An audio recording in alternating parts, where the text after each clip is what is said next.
Hello everyone, मैं हूँ नेहा और नेहा ब्लॉग्स में आप सभी का बहुत बहुत स्वागत है। तो जैसा कि मैंने बोला था कि मुझे केक का ऑर्डर है, तो फाइनली आज मैं वही केक का बेस जो है वो बना रही हूँ। तो केक ना एक दिन पहले बेक करने से क्या होता है कि उसका जो डेकोरेशन होता है ना, उसकी जो फिनिशिंग है वो बहुत अच्छे से आती है। और जब मैंने क्लास की थी केक की, तो उसमें भी यही बताया गया था कि केक का जो बेस है ना, उसको एक दिन पहले बना लेना चाहिए। अगर पहले से ऑर्डर आता है तो ये काम करना बहुत अच्छा रहता है। और केक का जो बेस है वो मैं सुबह ही बना लेती हूँ, क्योंकि उसके बाद फिर वापस से प्लेटफॉर्म जो है वो गंदा होता है और उसको फिर वापस से क्लीन करना होता है। तो मैं खाना बनाने के बाद ही मोस्टली अगर केक का ऑर्डर है तो फिर मैं उसका जो बेस है वो भी बना लेती हूँ, क्योंकि फिर केक का जब हम काम करते हैं ना तो बर्तन भी थोड़ा ज़्यादा हो जाते हैं, केक के जो एक्स्ट्रा बर्तन होते हैं वो। और आज क्या है कि बच्चे जो हैं वो स्कूल नहीं गए हैं, बच्चे आज घर पे ही हैं। हल्की सी सुबह ना बारिश हो गई थी, जिसकी वजह से बच्चे नहीं गए, तो वो लेट उठे हैं और अब वो कुछ अपना काम कर रहे हैं, एक्टिविटी का काम कर रहे हैं दोनों बच्चे। और साथ ही साथ प्लेटफॉर्म तो मेरा क्लीन हो गया है। थोड़ी मुझे गर्मी लग रही है तो मैं थोड़ा जाऊंगी बालकनी में, क्योंकि आज ना बालकनी में बहुत ही अच्छी ठंडी ठंडी जो हवा है ना वो आ रही है। मतलब बालकनी में खड़े होना तो ऐसा लग रहा है कि अंदर तो हम जाएं ना। और हल्की सी जो बारिश हुई थी बस, फिर उसकी वजह से ना अंदर बहुत गर्मी लग रही है, उमस जैसा हो गया है मौसम। और बाहर खड़े होने से हवा बहुत अच्छी चल रही है। किस तरह से मेरे जो पर्दे उड़ रहे हैं और बाहर का मौसम भी, बादल तो बहुत काले काले हैं कि बहुत तेज़ बारिश होगी, पर पता नहीं।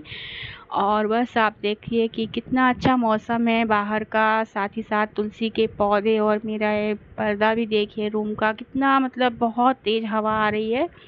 पंखे ना अपने आप जो है वो घूम रहे हैं। और बच्चे जो हैं लेट उठे हैं और उनका हर काम जो है ना वो आज लेट ही होने वाला है। और बच्चों अगर स्कूल नहीं जाते हैं ना तो हम भी सारा दिन ना बच्चों के साथ जो है ना बिजी हो जाते हैं।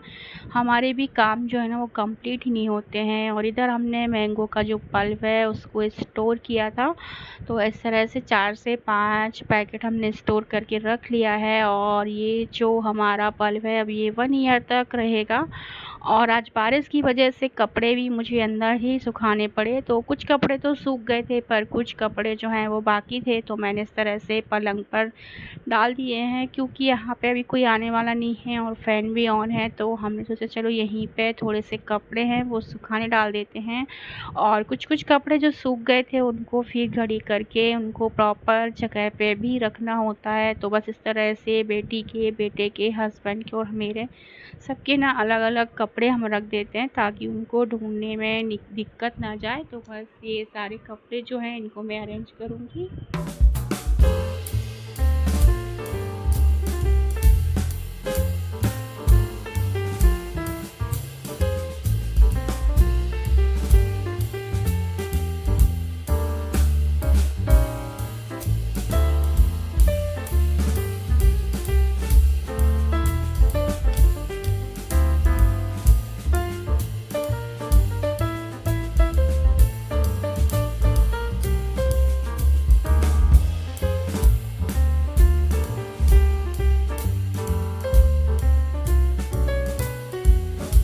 बच्चों के भी ना इतने कपड़े हो जाते हैं घर के कि उनको रखना भी बहुत मुश्किल होता है। और वो ना अपने हाथ से निकालते हैं तो वो एक कपड़ा निकालते हैं, 4 कपड़े गिराते हैं।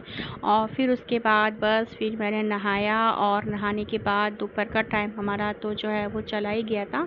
तो शाम को अभी शाम हो गई है और मैंने बच्चों के टिफ़िन के लिए ना ढोकले की तैयारी की थी। तो बच्चे जो है वो स्कूल नहीं गए और कल उनकी छुट्टी है। तो क्या अभी जो उनका मैंने ढोकले का जो भिगाया था, तो शाम को फिर मैंने ढोकले ही बना दिए। और साथ ही साथ शाम के खाने के लिए मैंने कढ़ी और राइस बना दिया। तो इससे क्या है कि खाने में अच्छा है, मतलब ढोकले भी और कढ़ी चावल। रोटियां मैंने नहीं बनाई क्योंकि इतना ही काफ़ी था, और बच्चों को भी ढोकला पसंद है, गरम गरम कढ़ी उनको राइस के साथ खाना बहुत पसंद है। तो बस मैंने यही बना लिया कि चलो अभी जल्दी भी हो जाएगा, और गर्मी भी बहुत है तो रोटी बनाने में ना बहुत मतलब गुस्सा आने लगता है, इतना गर्मी और इतना पसीना होता है।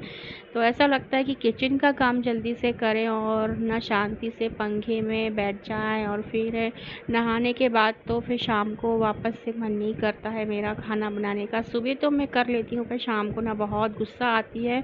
एक तो समझ में नहीं आता है शाम को कि क्या बनाए क्या ना बनाए। सुबह तो सबका रूटीन होता ही है कि दाल चावल और कोई भी सब्जी और रोटी बनाना है, तो सुबह तो बिल्कुल भी कभी ऐसा नहीं लगता है कि क्या बनाए क्या ना बनाए, सोचना भी नहीं पड़ता है। लेकिन शाम को ना बहुत सोचना पड़ता है कि क्या बनाए क्या ना बनाए। और बच्चों को ना कुछ अच्छा अच्छा ही चाहिए होता है। वो बोलते हैं कि क्या मम्मी रोज़ रोज़ वही बना देते हो, दाल चावल रोटी सब्जी, कुछ अच्छा बनाओ ना, कुछ नया बनाओ ना।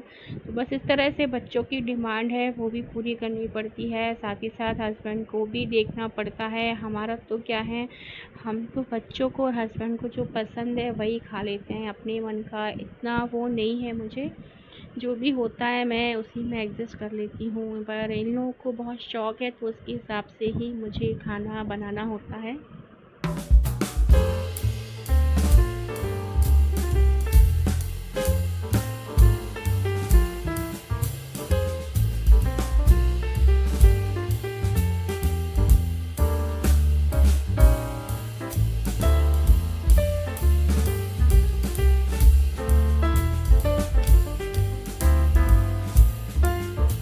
तो बस शाम को फिर हमने ढोकला खाया और खाना वाना खाया। उसके बाद बच्चों ने थोड़ी पढ़ाई की, और फिर हम इसके बाद जो है वो मैंने बर्तन वर्तन साफ़ किए, प्लेटफॉर्म साफ़ किया, और इसके बाद फिर हम सो गए। फिर ये जो मेरा दूसरा अभी ब्लॉग्स है वो नेक्स्ट डे का है। तो इस दिन भी ना मतलब बच्चे जो हैं वो घर पे ही थे, और आज वो घर पे थे तो फिर आराम से उठे, और फिर उनको खाना था कुछ अच्छा कुछ नया। तो उनके लिए मैंने ना तंदूरी रोटी जो है वो बनाई है।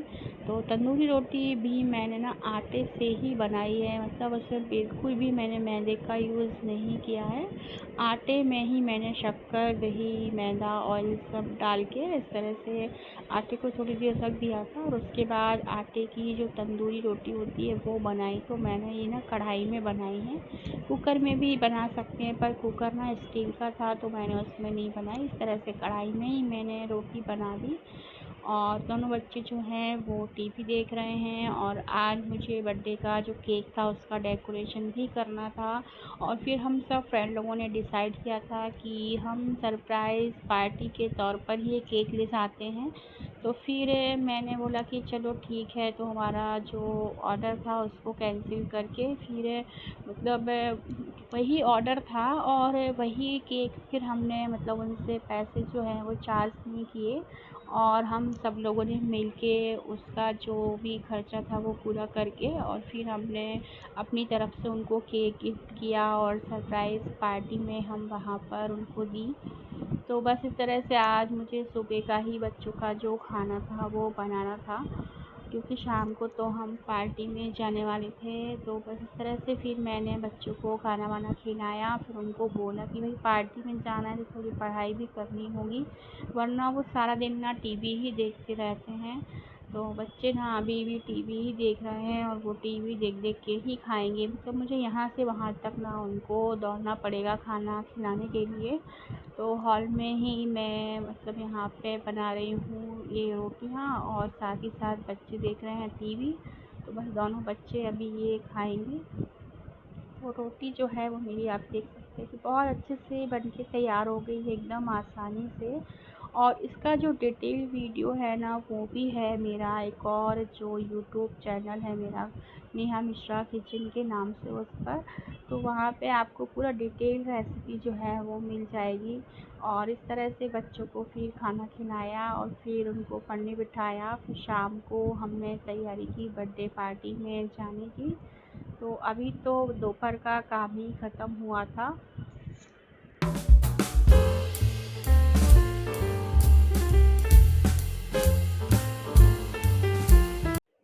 बस इस तरह से फिर केक का फाइनल डेकोरेशन था वो किया, और केक का वेट करके मैं देती हूँ तो केक का जो वेट है वो भी कर लिया। और शाम तो हो ही गई थी, मतलब हमारे सारे जो फ्रेंड हैं वो आने वाले थे मेरे घर पे, और उसके बाद फिर हमें जाना था। तो थोड़ी देर के लिए मैंने इसको डेकोरेट करके और फिर रख दिया फ्रिज में, तब तक हम चले गए तैयार होने के लिए। क्योंकि ना सैटरडे था उस दिन शायद, नेक्स्ट डे छुट्टी थी, तो इस वजह से बर्थडे सेलिब्रेट करने में ना दिक्कत नहीं होती, मतलब आराम से आप सेलिब्रेट करो, रात में लेट हो जाए तो कोई टेंशन नहीं होता है। तो फिर बस हमने इस तरह से केक का सब करके समेट के फिर मैं और मेरी बेटी और मेरे हस्बैंड बच्चे सब लोग तैयार हुए। मतलब हस्बैंड भी ऑफिस से आ गए, उसके बाद ही हम जाते, ऐसा ही डिसाइड था। तो बस मैं भी रेडी हो गई हूँ, केक भी पैक कर लिया है, और हमारे जो फ्रेंड हैं वो भी आ गए, और उसके बाद हम पहुँच गए बर्थडे पार्टी में उनके घर पर। और उसके बाद फिर वहाँ पे क्या हुआ वो भी मैं आपके साथ शेयर करूँगी। तो उसके लिए फिर मैं नेक्स्ट वीडियो में आपके साथ वापस से आऊँगी, और तब तक के लिए बाय बाय, टेक केयर।